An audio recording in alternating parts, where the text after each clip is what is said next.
الله الرحمن الرحيم الحمد لله وحده والصلاة والسلام على من لا نبي بعده أما بعد فأعوذ بالله من الشيطان الرجيم بسم الله الرحمن الرحيم يا أيها الذين آمنوا اتقوا الله حق تقاته ولا تموتن إلا وأنتم مسلمون قال النبي صلى الله عليه وسلم إن أعظم النكاح بركة أيسره مؤونة أو كما قال النبي عليه الصلاة والسلام رب اشرح لي صدري ويسر لي أمري واحلل عقدة من لساني يفقهوا قولي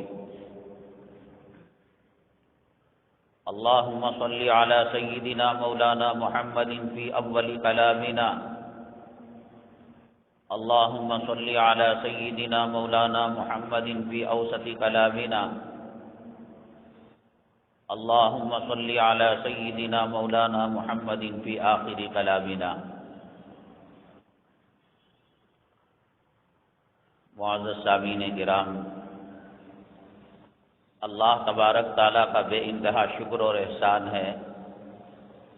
اللہ تبارک تعالیٰ اپنے پاکیزہ گھر میں، پاکیزہ مجلس میں، پاکیزہ ماحول میں ہمیں جمع فرمایا۔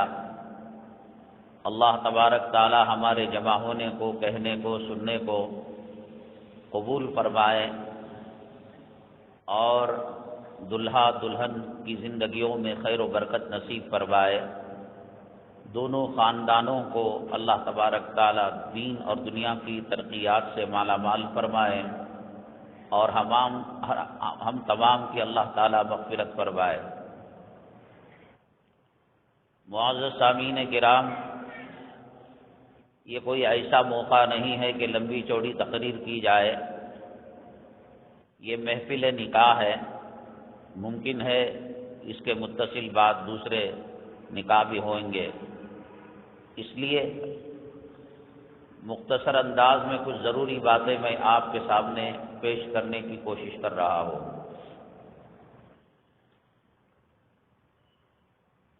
اللہ تبارک تعالیٰ نے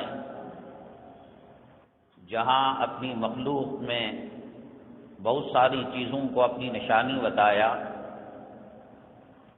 زمین کو، آسمان کو، چاند کو، ستاروں کو، بارش کو، بہت ساری چیزیں ہیں۔ اللہ تبارک تعالیٰ نے انہیں اپنی قدرت کی نشانیوں میں بیان فرمایا ہے۔ آپ حیرت کریں گے، انسان کے کئی ہزاروں رشتے ہیں۔ بھائی بہن کا رشتہ ہے، بہن بھائی کا رشتہ ہے، ماں باپ اولاد کا رشتہ ہے، اولاد ماں باپ کا رشتہ ہے، چچا کا رشتہ ہے، بھتیجے کا رشتہ ہے، ماما کا رشتہ ہے، بھانجے کا رشتہ ہے۔ بڑی لمبی فہرست ہے یہ، نانا ہے، دادا ہے، پوتے ہیں، نواسے ہیں۔ لیکن آپ جب خطبہ نکاح میں آیات شریفہ پر غور و فکر کریں گے، اللہ تبارک تعالیٰ نے ان دو رشتوں کو میاں بیوی کے تقوی اور طہارت کا بارڈر لگایا ہے، اس لیے کہ کائنات کے اندر سب سے محبت والا رشتہ بھی میاں بیوی کا ہے اور سب سے نازک رشتہ بھی میاں بیوی کا ہے۔ جہاں ایک ایجاب اور قبول پر مہر دے کر ایک وہ لڑکی دلہن جو دلہا کے لیے حرام تھی، نہ دیکھ سکتا تھا دلہا، نہ بات کر سکتا تھا، نہ چھو سکتا تھا، اللہ تبارک تعالیٰ اپنی قدرت کی نشانیوں میں سے نشانی بنا کر اس دلہن کو حلال کر دیا دلہا کے لیے، اور دلہا کو حلال کر دیا اللہ تبارک تعالیٰ نے دلہن کے لیے۔ نبی کریم صلی اللہ علیہ وسلم کی تشریف آوری سے پہلے، آپ کی آمد سے پہلے نکاح ہوتے تھے، شادیاں ہوا کرتی تھیں، لیکن اس کا طریقہ کار یہ تھا کہ لڑکیوں کا ایک نمائندہ، ایک وکیل، ایک ایمبیسیڈر کھڑے ہو کر لڑکی کے خاندان کی، لڑکی کی تعریف کرتا، ہماری بچی ایسی ہے، سخی ہے، سخاوت کرنے والی ہے، با حیا ہے، با پردہ ہے۔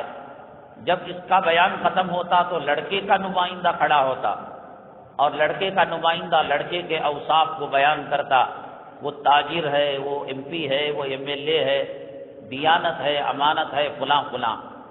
چونکہ ایک پاکیزہ مجلس ہے اور اس میں انفرادی باتیں کرنا کوئی اچھا معلوم نہیں ہوتا، اللہ کے نبی صلی اللہ علیہ وسلم نے لڑکی والوں کی طرف سے جو خطبہ دیا جاتا ہے اور لڑکے والوں کی طرف سے جو خطبہ دیا جاتا ہے، ان دونوں خطبوں کو ملا کر ایک خطبہ نکاح یہ اپنا بنایا ہوا نہیں ہے، یہ دارالعلوم کے اساتذہ کا بنایا ہوا نہیں ہے، یہ دنیا کے کسی عالم اور مفتی اور علامہ کا بنایا ہوا نہیں ہے، خود نبی کریم جناب محمد الرسول اللہ صلی اللہ علیہ وسلم نے ان دونوں خطبوں کو ملا کر ایک خطبہ نکاح بنا دیا، اور اس میں دنیا میں جہاں کہیں کسی خطے پر خطبہ نکاح پڑھا جاتا ہے تو وہی آیتیں پڑھی جاتی ہیں جو سرور کونین آقائے دو عالم جناب محمد الرسول اللہ صلی اللہ علیہ وسلم نے تلاوت فرمائی۔ جو آپ خطبہ نکاح میں وہ بریلوی خطیب ہو، وہ دیوبندی خطیب ہو، وہ مشرق کا ہو، وہ مغرب کا ہو، وہ عرب کا ہو، وہ عجم کا ہو، یہی آیتیں ہر خطیب اپنے خطبہ نکاح کے اندر پڑھا کرتا ہے۔ آپ غور کریں گے تو ان 3 آیتوں میں ہے کیا؟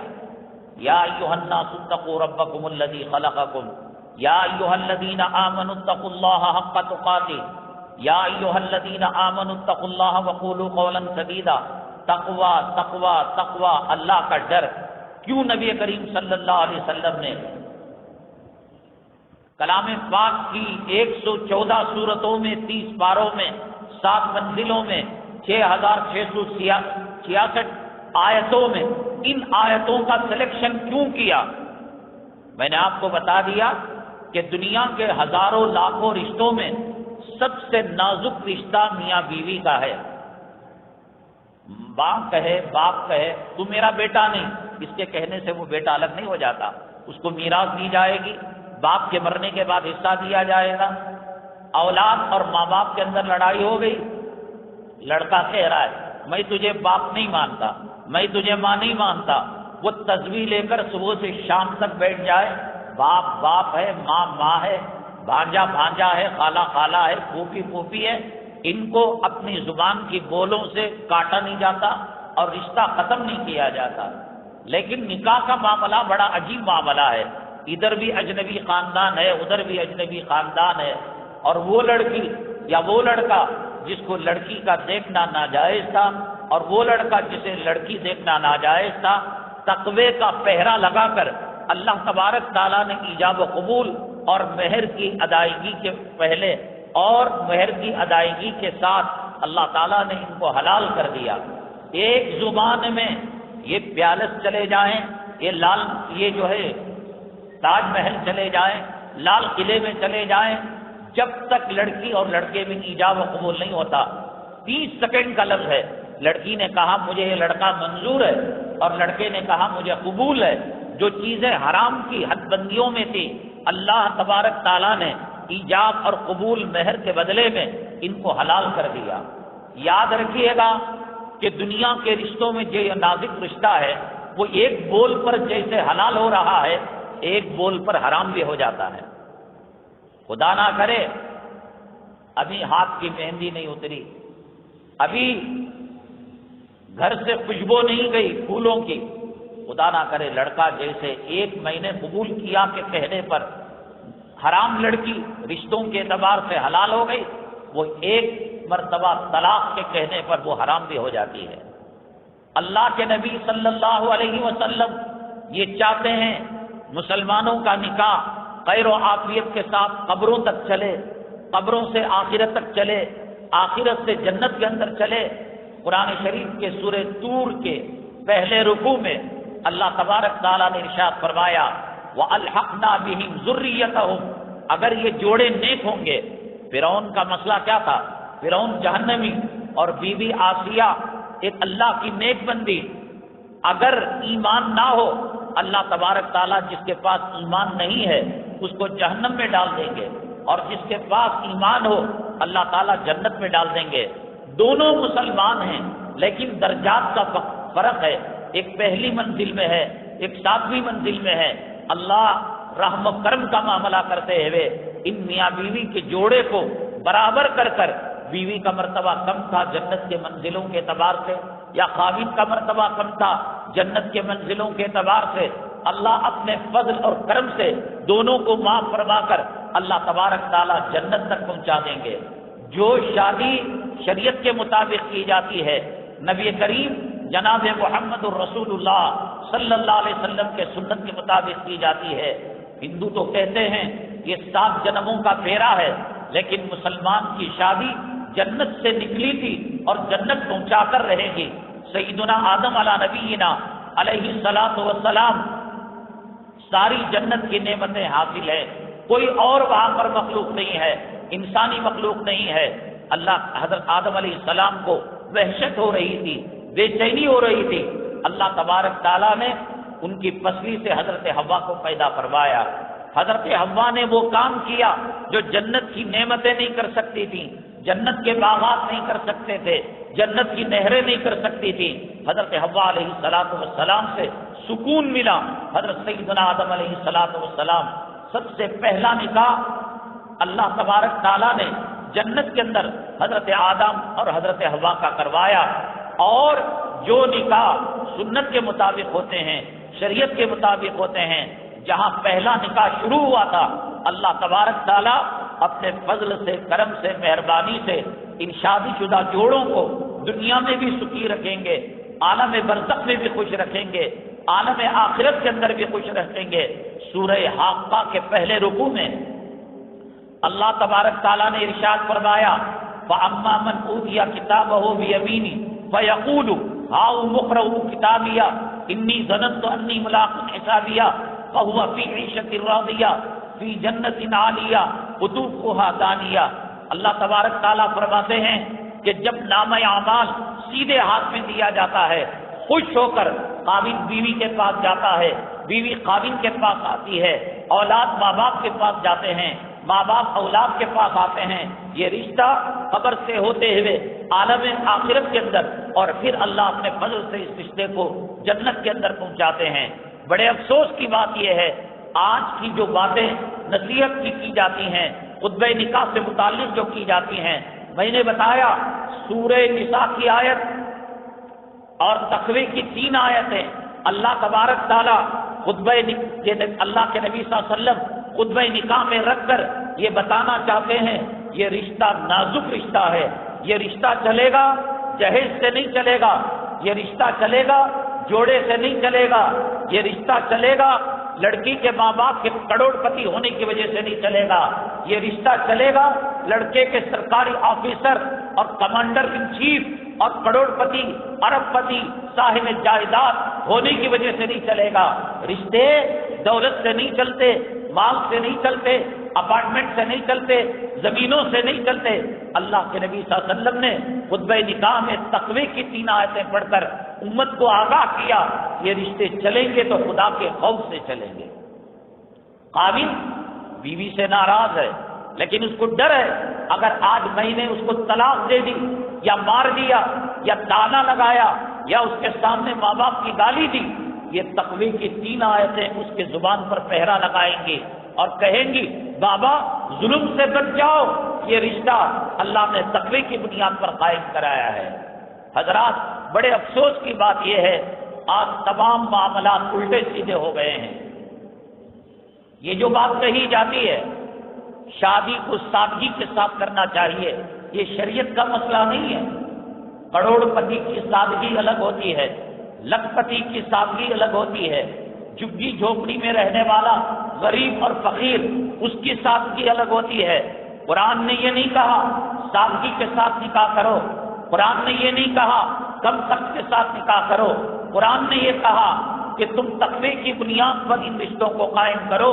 اور اللہ کے نبی جناب محمد رسول اللہ صلی اللہ علیہ وسلم نے فرمایا ان اعظم النکاح برکہ ایسرہ مؤونہ، سب سے عظمت والا نکاح، برکتوں والا نکاح، اگر آپ چاہتے ہیں کہ یہ مرتے دم تک قائم رہے، اگر آپ چاہتے ہیں مہندی کا کلر اترنے سے پہلے اس کو طلاق نہ ہو، اس کو خلا نہ ہو اور دارالقضاء کے اندر یہ مسئلہ نہ جائے، تو تقوی کو قائم کرو۔ اس لیے ان دونوں خطبوں کو ختم کر کر اللہ کے نبی صلی اللہ علیہ وسلم نے خطبہ نکاح کے اندر 3 آیتوں کو رکھا۔ تقویٰ ہوگا اس زندگی میں، عالم برزخ میں، عالم قیامت میں، عالم جنت میں اللہ تبارک تعالیٰ ان کے جوڑے کو باندھے رہیں گے۔ اللہ تبارک تعالیٰ کا دستور یہ ہے، اللہ تبارک تعالیٰ جب دین چھینتے ہیں سب سے پہلے عقل کی مار پڑتی ہے، اس کی عقل سلب ہو جاتی ہے۔ دیکھیے کتنا بے وقوفانہ کام ہے۔ اللہ کے نبی صلی اللہ علیہ وسلم نے فرمایا جس گھر کے اندر موتا ہو جائے، کوئی مر جائے، آپ نے فرمایا اسنعوا لآل جعفر الطعام، حضرت جعفر کے گھر جنازہ نکل رہا ہے، ان کے لیے آپ ناشتہ بنائیے، ان کے لیے کھانا دیجیے۔ جب دین اللہ تبارک تعالیٰ چھینتے ہیں عقل اس کی معاف ہو جاتی ہے، وہ پاگل بن جاتا ہے، وہ بے وقوف بن جاتا ہے۔ اس لیے اللہ کے نبی صلی اللہ علیہ وسلم نے فرمایا من یرد اللہ بہ خیرا یفقہہ فی الدین، اللہ تبارک تعالیٰ جب دین کی سمجھ دیتے ہیں، یہ نہیں کہا کہ بلڈنگ دیں گے، یہ نہیں کہا یوپی بنائیں گے، یہ نہیں کہا یہ میلے بنائیں گے، یہ نہیں کہا ویڈیو کی پراپرٹی دلائیں گے، اللہ دین کی سمجھ دیں گے۔ اور جس کے پاس دین کی سمجھ نہیں ہے تو سب سے پہلے اللہ تبارک تعالیٰ اس کی عقل کو چھین لیتے ہیں۔ جس گھر کے اندر جنازہ نکلتا ہے، گھر والے بڑے غم میں، دکھ میں، درد میں ہوتے ہیں، الٹا معاملہ ہو گیا۔ حدیث کے اندر کہا گیا کہ موتا کے گھر کھانا بھیجو، اس گھر کے اندر دکھ آیا ہے، درد آیا ہے۔ اب تو فیشن بن گیا کہ صاحب موتا کے گھر کھانا پک رہا ہے، بریانی پک رہی ہے، کھچڑی اور خیمے کا چاکنا پک رہا ہے، جنازہ اس کا جا رہا ہے اور لوگوں کو کھانے کی فکر ہے۔ اللہ کے نبی صلی اللہ علیہ وسلم نے کھلانے کا حکم دیا، کھانے سے منع فرمایا۔ اس لیے بعض علماء نے کہا موتا کے گھر کھانا کھانا مکروہ ہے۔ لوگ کہتے کھانا گئے کھائے بغیر چلے جائیں، کیا کہیں گے میت کے گھر والے؟ بے وقوف، حدیث یہ کہتی ہے ان کے گھر کھانا بیچا جائے۔ اسی طریقے سے نکاح کے معاملے میں دیکھ لیجئے گا، دلہن کے اگر کوئی رشتہ دار ہیں، ولو بالفرض دلہن کے والد صاحب یہاں پر ہیں، ہم تو تقریر کر رہے ہیں، ہم تقریر سن رہے ہیں، ہم بفا سسٹم میں کھا رہے ہیں، ہم مرغی اور مچھلی کھا رہے ہیں، لیکن لڑکی کی ماں کے دل پر اور لڑکے کے باپ کے دل پر کیا بیتتی ہے؟ آپ جس وقت باپ رخصت کر رہا ہو بیٹی کو اور ماں رخصت کر رہی ہو اور لڑکی والے رخصت کر رہے ہو، دل روتا ہے کہ میری بیٹی میرے آنکھوں کا تارا تھی، میرے کلیجے کی ٹھنڈک تھی، اب جس گھر کے اندر جا رہی ہے خدا جانے وہ گھر رات آئے گا یا نہیں آئے گا، ساس کیسی ہوگی، اسر کیسا ہوگا، اور نڑن اور بھاوت کیسے ہوں گے۔ ایک بہت بڑا غم اور دکھ اور درد کا پہاڑ لڑکی کی ماں اور لڑکے کے باپ جھیلتے ہیں۔ جیسے مردے کے گھر کو بخشا نہیں، مردے کے گھر میں کھا کر نکلتے ہیں، ایسے ہی لڑکی والوں کو کہتے ہیں ولیمہ تو ہم 50-60 کا دیں گے، لیکن تم کو 5000 آدمیوں کی دعوت دینی پڑے گی۔ کتنا بڑا صدمے، کتنی بڑے صدمے کی بات ہے کہ جو لڑکی کی ماں رو رہی ہے، لڑکے کا باپ رو رہا ہے، ہونا تو یہ چاہیے تھا کہ ان کے دکھ اور درد کے اندر شریک ہوتے، وہ دکھ اور درد کو بالا طاق رکھ کر کھانے کی فکر لگی ہوئی ہے۔ کھلانا لڑکے کا کام ہے، ایک حبہ ایک دانہ خدا کی قسم شریعت نے عورت کے اوپر نہیں رکھا ہے۔ مہر دے گا یہ دے گا، ولیمہ کرے گا یہ کرے گا، اور خرچ کرے گا یہ کرے گا، کپڑا دے گا، نان و نفقہ دے گا، سب کچھ یہی دے گا، لڑکی کا ایک پیسہ خرچ نہیں۔ عقل چلی گئی، دماغ کو کتے نے چاٹ لیا ہے کہ آج لڑکی والوں پر ظلم کیا جاتا ہے۔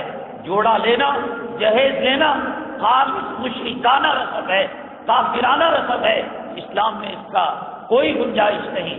حضرت سیدہ فاطمہ رضی اللہ تعالیٰ عنہ، حضرت علی کرم اللہ وجہہ کا جب نکاح ہوا، لوگ کہتے ہیں نبی کریم صلی اللہ علیہ وسلم نے جہیز دیا، غلط بات ہے۔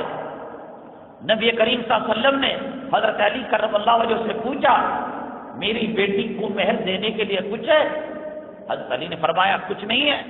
یہ سمجھا کہ سونا چاندی مال روپیہ دولت پراپرٹی یہ پوچھا ہے نبی کریم صلی اللہ علیہ وسلم نے. آپ نے کہا کچھ نہیں.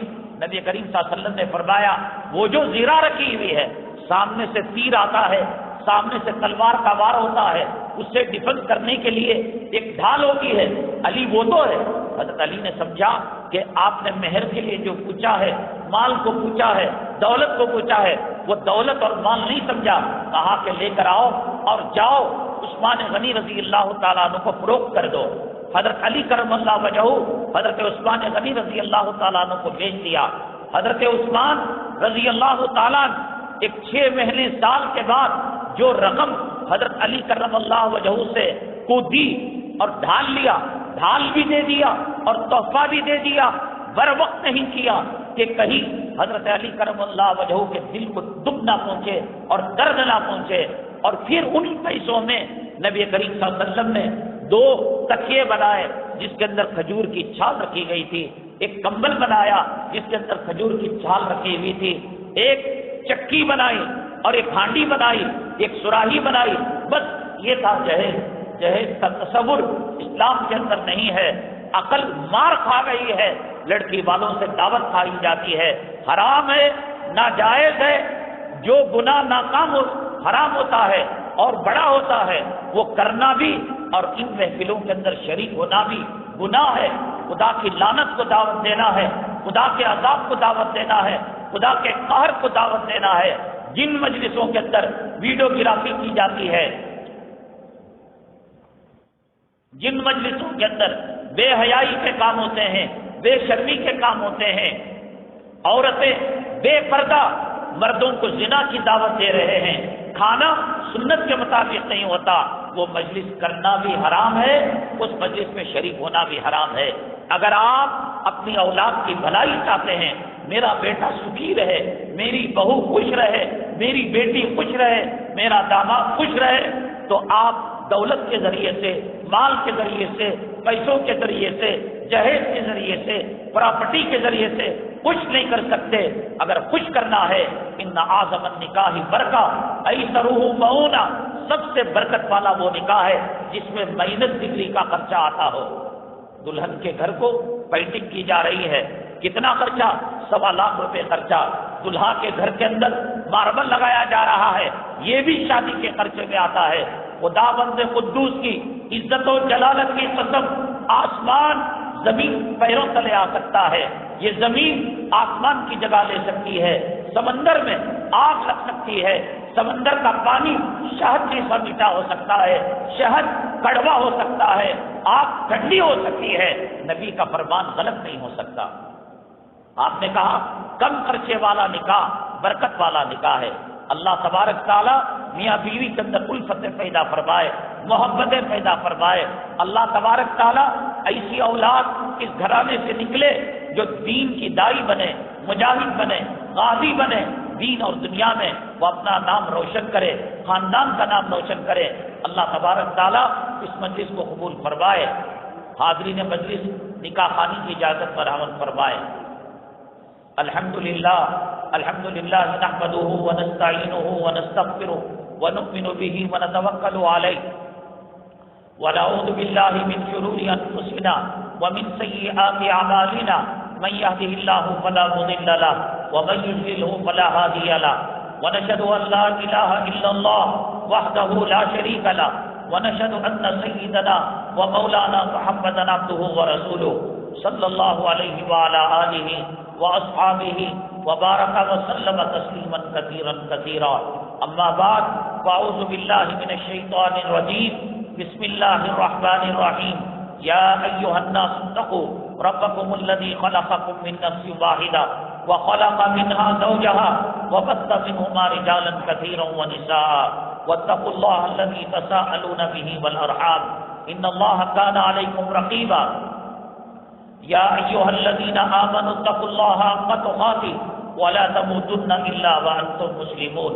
یا ایھا الذین آمنوا اتقوا اللہ وقولوا قولا سدیدا یصلح لکم اعمالکم ویغفر لکم ذنوبکم ومن يطع الله ورسوله فقد فاز فوزا عظيما.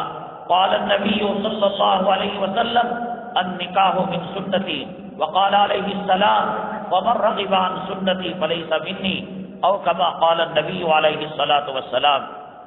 جناب محمد عمران ابن جناب محمد حنیف صاحب، میں نے آپ کا نکاح اللہ جل جلالہ کے حکم کے مطابق نبی کریم صلی اللہ علیہ وسلم کے سنت کے موافق مرحوم رضوان صاحب کی صاحبزادی رخسار بانو صلی اللہ علیہ سے جناب شفیع اللہ صاحب کی وکالت محبوب اور جناب اسلم پاشا صاحبان کی گواہیوں میں 2 گرام 70 ملی سونا مہر کے عوض نقد ادائیگی کی شکل میں نے آپ کا نکاح کیا. کیا آپ نے قبول کیا؟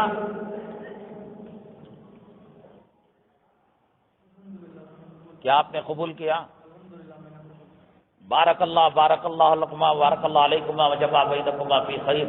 الحمد للہ رب العالمین والصلاة والسلام علی سید المرسلین وعلی آلہ وصحبہ اجمعین ومن تبعهم بإحسان إلى يوم الدين. اللهم ارحم أمة محمد صلى الله عليه وسلم. اللهم اصلح أمة محمد صلى الله عليه وسلم. اللهم فرج عن أمة محمد صلى الله عليه وسلم.